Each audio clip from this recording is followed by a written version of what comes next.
Ipiprito ko muna itong isda. Ito ay inasinan ko na.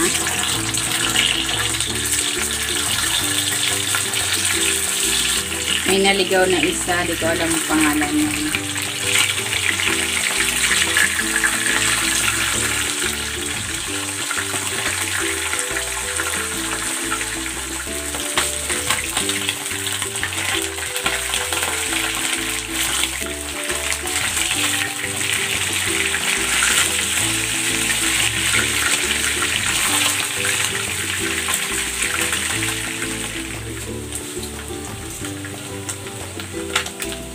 Hamuin na natin.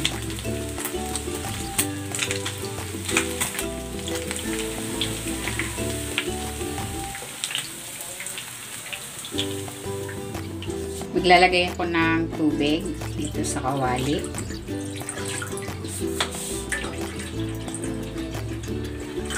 Ilalagay ko na itong sibuyas, luya, kamatis. Maglalagay din ako ng tanglad. Timplahan natin ito ng asin at ng paminta.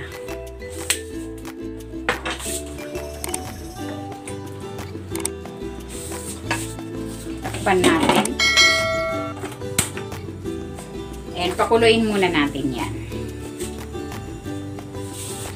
Ayan, kumukulo na. Ilalagay ko na dito yung prinito nating isda.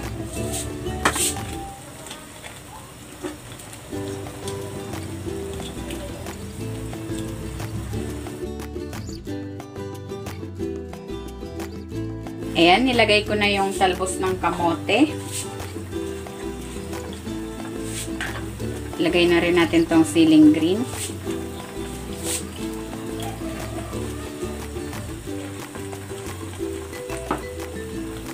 Timplahan ko ito ng patis.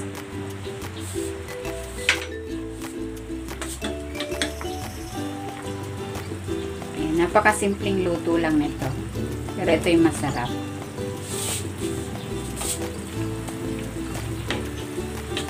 Pag may natira kayong pritong isda, pwede nyong lutuin ng ganito. Napakasarap. Tikman na natin. Sarap. Lumasa na yung lasa ng pritong isda doon sa sabaw. Ang sarap. Ayan, luto na itong ating sinabawang pritong isda. Hanguin na natin.